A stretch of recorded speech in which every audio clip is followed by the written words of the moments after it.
Good morning, students.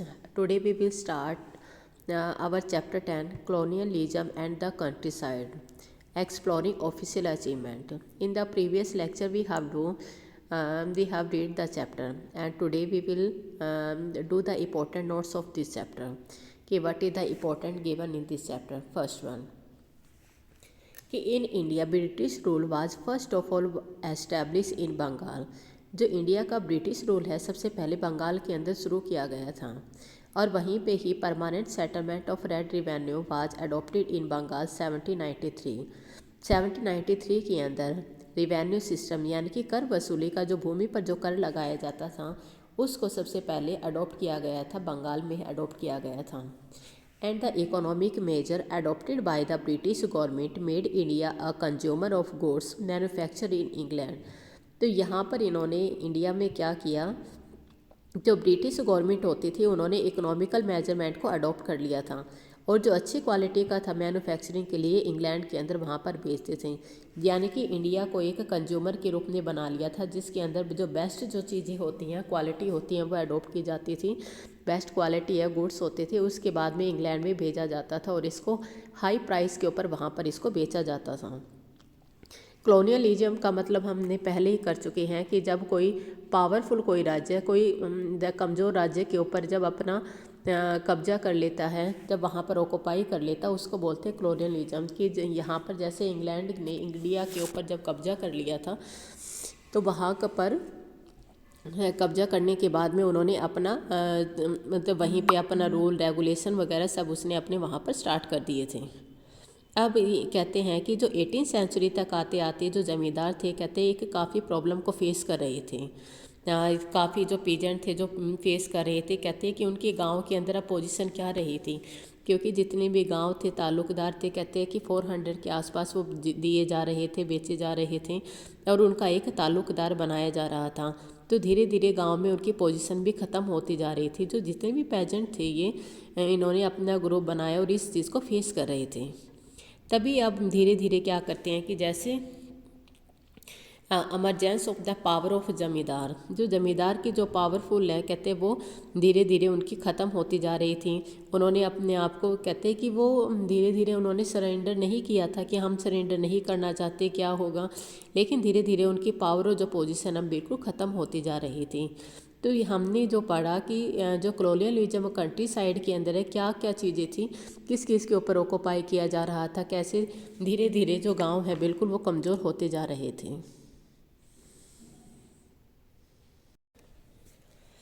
तब इन्होंने अलग अलग मेथड निकाले कि किस तरह से जो इन लोगों को प्रेशराइज़ किया जाता था और ज़मींदारों के ऊपर पूरा फोकस किया गया था। इन्होंने वैसे अपने आप को धीरे धीरे सरेंडर करना इन्होंने शुरू नहीं किया। लेकिन 18 सेंचुरी तक क्या हुआ कि जो कॉलोनियल रूल्स थे, कहते हैं इसका इतना ज़्यादा बैड इफ़ेक्ट होने लगा कि इस पीजेंट की इकोनॉमिक का कंडीशन है वो सबसे ज़्यादा पुअर होने लगी। इसका इम्प्रेशन है बिल्कुल गलत होता गया, लोग काफ़ी परेशान होते गए।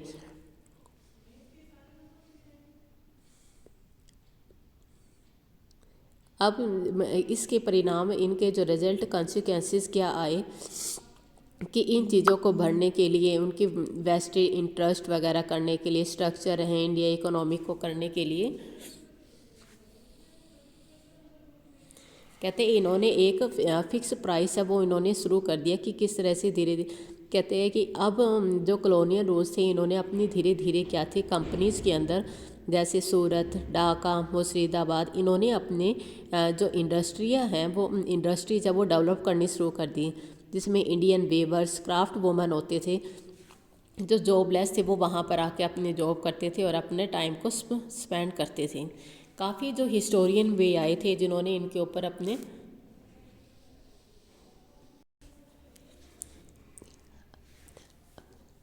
काफ़ी हिस्टोरियन आए जिन्होंने क्या किया कि जो एक परमानेंट सेटलमेंट आने के ऊपर इन्होंने काफ़ी इनकी प्रेज़ भी की है। ज़मीन के ऊपर जिनको भूदान भी कहते हैं, इनके ऊपर कितना हासिल किया जाना है, कितनी राशि होनी चाहिए। तो इनका जो परमानेंट सेटलमेंट का जो मेन पर्पज़ था कि एक तो गवर्नमेंट की जो इनकम है वो स्टेबल हो गई थी, कि अगर जो पीजेंट थे किसानों में कितनी फार्मिंग कल्टीवेशन कितनी हो रही है, इट डजेंट मैटर। लेकिन इससे क्या थी, जो गवर्नमेंट की इनकम है वो बिल्कुल स्टेबल हो गई, एडमिनिस्ट्रेशन है वो बिल्कुल धीरे धीरे एफिशिएंट होने लगा, थोड़ी सी प्रोफिशिएंसी होने लगी। और जो ब्रिटिश रूल है वो भी दिखने लगा कि वहाँ जहाँ जहाँ पर जो ब्रिटिश का रूल नहीं होता था तो वहाँ पर पूरी इनकम आने लगी और वो भी इन चीज़ों से फ्री होने लगे। परमानेंट सेटलमेंट ऑलरेडी जो हमने बताया था वो क्या होता है। परमानेंट सेटलमेंट ऑफ रिवेन्यू के अंदर 1 ईयर के अंदर एक जो राशि है बिल्कुल पेमेंट है वो निर्धारित कर दी जाती है कि आपको इस समय तक आपको ये पे करनी ही करनी पड़ेगी। लेकिन इस चीज़ के ऊपर भी क्रिटिसाइज़ किया जाने लगा इसका भी। और वो क्रिटिसाइज़ किन किन बेसिस पे होता था। It did not prove beneficial for जमींदार, जमींदारी के लिए बेनिफिट नहीं होता था क्योंकि पीजेंट जितना भी कमाते थे वो सारा का सारा वो गवर्नमेंट को जाता था, तो ज़मींदारों को वहाँ से कुछ भी नहीं मिल पाता था। इट री ingrained the interest of cultivator, और कल्टिवेटर का जो इंटरेस्ट है ग्रेन है वो भी ज़्यादा इंपॉर्टेंट होने लगे थे। और एक और क्रिटिसाइज़ किया गया कौन से बेसिस के ऊपर, एक तो बर्डन ऑफ टैक्सेस, यानी कि जो दूसरे अदर क्लासेस के ऊपर जो टैक्सेस था उसका जो बर्डन है वो भी सबसे ज़्यादा आने लगा। अब धीरे धीरे क्या था कि इस बेसिस के ऊपर इन परमानेंट सेटलमेंट को क्रिटिसाइज तो किया जाने लगा। फिर बाद में धीरे धीरे करके एक नया कंसेप्ट आया जिसको कहते हैं महलवारी सिस्टम। ये भी एक टाइप का रेंट रिवेन्यू माना जाता है जो सबसे पहले फर्स्ट इम्प्लीमेंटेड इन पंजाब के अंदर किया गया था। महल का जो मीन्स क्या होता है, ग्रुप ऑफ विलेजेस, जहाँ पे ग्रुप का एक थोड़ा सा झुंड होता है उसको बोलते हैं। So the system was known as Mahalwari system, तो इसलिए महलवारी सिस्टम को के नाम से इसको जाना जाने लगा। तो अब जैसे टाइम बाय टाइम क्या था, जैसे हमारे चैप्टर का नेम है एक्सप्लोरिंग, यानी कि हर कोई जो रिपोर्ट होते थे अभिलेख होते थे उनको जांचना। तो जो 5th रिपोर्ट थी कहते उसके अकॉर्डिंग क्या था कि इस चीज़ को बना के रखना। ईस्ट इंडिया कंपनी के अंदर जितनी भी एक्टिविटीज़ हो रही थी, इकोनॉमिक एक्टिविटीज़ हो रही थी, उसको बना के रखना, उसको कंट्रोल में रखना इनका मेन ऑब्जेक्टिव था।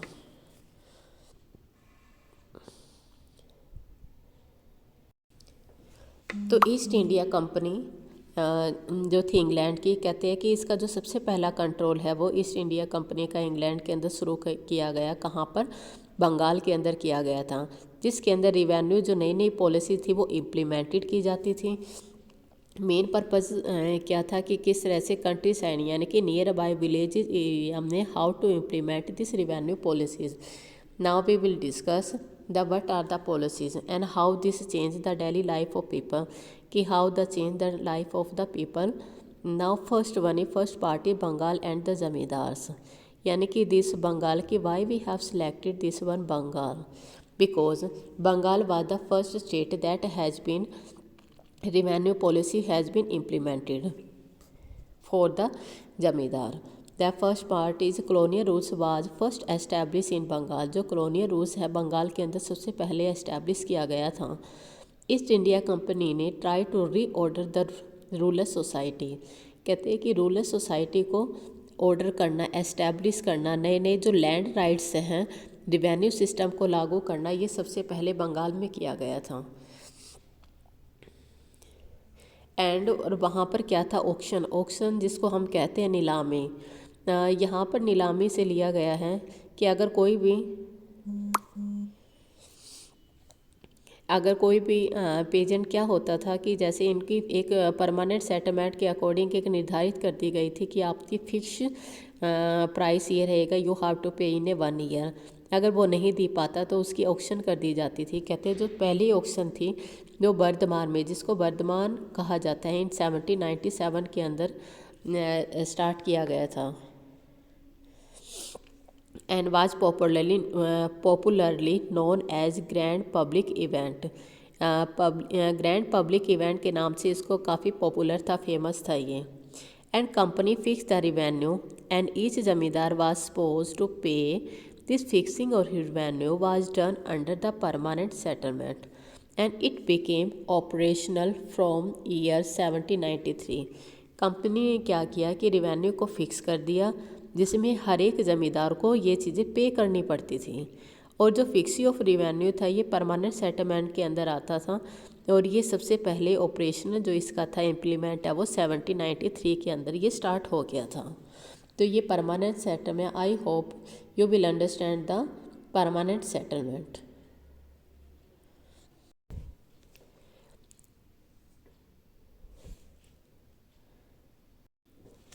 अब हमने परमानेंट सेटलमेंट के बारे में हमने पढ़ा। अब क्या थी कि what are the main problem for unpaid revenue, कि जो रिवेन्यू था वो अनपेड होने की वजह से क्या क्या प्रॉब्लम थी, वो टाइम के ऊपर क्यों नहीं पे कर पाते थे। तो इसमें काफ़ी रीजंस इसमें बताए जाते हैं, जैसे एग्रीकल्चर, ट्रेड, रिवेन्यू रिसोर्सेज जो स्टेट के अंदर है, कहते वो धीरे धीरे डेवलप किए जा रहे थे एग्रीकल्चर के अंदर।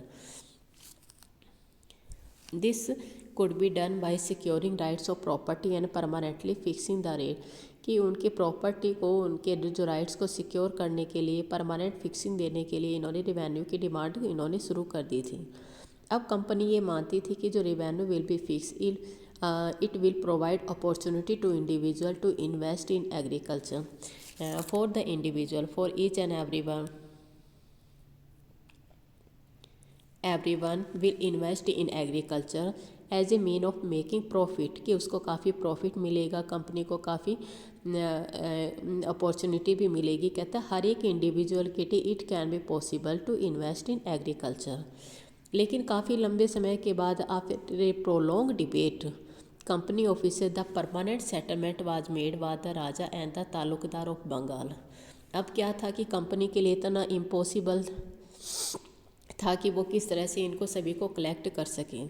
अब जो परमानेंट सेटलमेंट हैं, जो बंगाल के अंदर राजा और तालुकदार के बीच में रहे, तो अब जमींदार ने क्या किया, जमींदार के बीच में 400 विलेजेस है वो उसके अंडर में आने लगे, यानी कि एक ज़मींदार है उसके अंडर के अंदर 400 गांव आएंगे। अब वो उसकी ड्यूटी बनती थी कि वहाँ से रिवेन्यू को कलेक्ट करना। अब जमींदार थे collect rent from the different village, अलग अलग विलेजेस से रेंट को, डिफरेंट को कलेक्ट करना, रिवेन्यू को पे करना कंपनी को, और इसको मेंटेन में रखना, ये एक ज़मींदार का काम हो गया।